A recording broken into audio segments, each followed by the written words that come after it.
person you are trying to call is currently busy. Busy in a world that needs no buffering.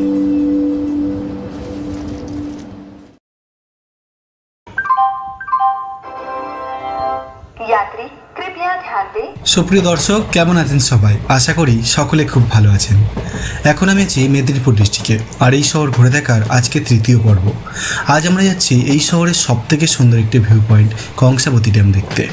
Kolkata শহর থেকে মাত্র কিছুটা দূরে মেদিনীপুর শহরের উপকণ্ঠেই ছিল এই ডেস্টিনেশন। শহর কলকাতাকে পেছনে ফেলে সবুজ প্রান্তরের মধ্য দিয়ে ছুটে চলেছে আমাদের ট্রেন।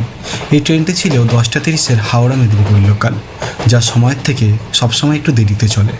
পাঁশকুড়া, মাতপুর, জগপুরের মতো সুন্দর স্টেশনগুলি ছাড়িয়ে খড়গপুর হয়ে মেদিনীপুর, যে রুটে আপনার চোখে পড়বে কখনো নামি দামি এক্সপ্রেস মেল, কখনো সবুজ মাঠ, আবার কখনো শিল্পাঞ্চল। মেদিনীপুর শহরের প্রধান নদী কংসাবতী। রেল শহর খড়গপুর এবং মেদিনীপুরকে বিভাজন করেছে এই নদী। অপূর্ব সুন্দর এই নদীর ওপর থেকে আমাদের গন্তব্য স্টেশন মেদিনীপুর পৌঁছালাম। আমাদের আজকে যে ডেস্টিনেশন কংসাবতী ড্যাম, সেখানে খড়গপুর কিংবা মেদিনীপুর দুই দিক থেকে যাওয়া যায়। এই দুই স্টেশন থেকে বাস কিংবা টোটো ধরলেই আমতলা মোড়ে নেমে হাঁটা পথে এই ড্যাম। তবে এখানে ঘুরতে আসা শুধু এই ড্যাম দেখার জন্য নয়, রয়েছে ক্ষুদিরাম বোস পার্ক, কংসাবতী, অনিকুট দুই ড্যাম, আর শেষ বিকালে গান্ধীঘাটের মতো কিছু সুন্দর ডেস্টিনেশন। গল্পের পথ পেরিয়ে হাঁটতে হাঁটতে চলে এলাম অনিকুট ড্যামের কাছে।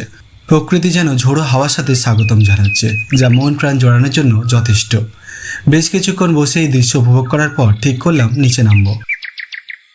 এখন গ্রীষ্মের সময়, তাই ড্যাম একটু শান্ত, তবে মনসুনের সময় তীব্র গতিবেগে অশান্ত হয়ে বয়ে চলে রাশি রাশি জল, প্লাবিত করে চারদিক। তখন সে দৃশ্য হয় দেখার মতো, যা দেখতে ভিড় করে প্রচুর সংখ্যায় পর্যটক।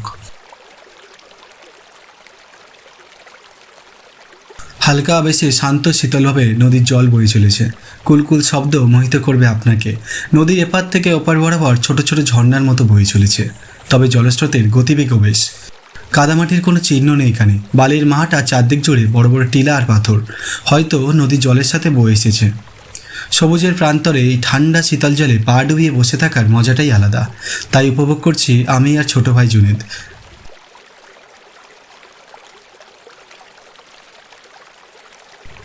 বেশ খানিকটা এক্সাইটেড হয়ে সে ঘুরে বেড়াচ্ছে এদিক থেকে ওদিক। এই ডিঙি নৌকা নিয়ে তার একটু কৌতূহল ছিল, তবে বর্ষা না হলে এই ডিঙি চালানো একটু কষ্টের।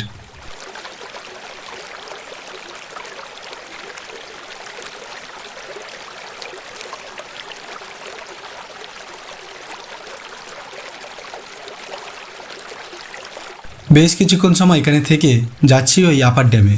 পুরো জায়গাটি পাহাড়ের মতো উঁচু মনে হলেও বর্ষাতে পরিণত হবে এক বিশাল ভয়ঙ্কর নদীতে।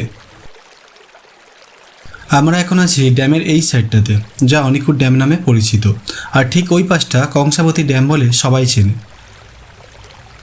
আর ওই যে সামনে দেখা যাচ্ছে, এটি বীরেন্দ্র সেতু, যা সড়ক পথে মেদিনীপুর ও খড়গপুরকে যুক্ত করেছে। ড্যামের এই বাঁধের ওপর থেকে হেঁটে ড্যামের মাঝ বরাবর গিয়ে বেশ একটা ভালো দৃশ্য উপভোগ করা যায়, তবে এটা খানিকটা বিপজ্জনক। শুধু ভ্রমণ নয়, মানুষ এই জায়গাটিকে পিকনিক স্পট হিসেবেও বেছে নিয়েছে। কলকাতা থেকে বেশ খানিকটা দূরে, তবে আপনি যদি কখনো মেদিনীপুর কিংবা খড়গপুর আসেন, মন ভালো করার জন্য এই জায়গাগুলি অবশ্যই ঘুরে দেখবেন। ড্যাম দেখার পর্ব শেষ করে বাড়ির উদ্দেশ্যে রওনা দিলাম, সেই কাঁচা রাস্তা ধরে। তবে হাতে বেশ কিছুক্ষণ সময় ছিল, তাই ঠিক করলাম এখানকার আরেকটি সুন্দর জায়গা গান্ধীঘাট থেকে ঘুরে আসা যাক। তাই সেভাবেই হাঁটা শুরু।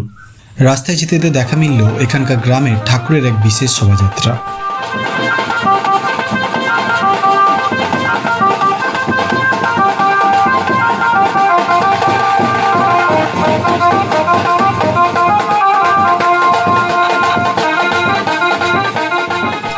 এই সেই আমতলা মোড়, যেখানে আমরা সকালে নেমেছিলাম।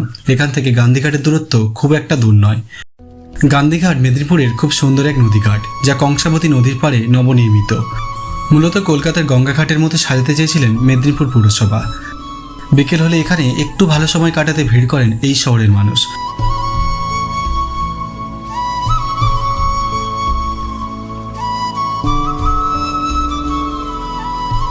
আর সব থেকে যেটি সুন্দর, সেই প্রতি শহরের সিগনেচার নেম।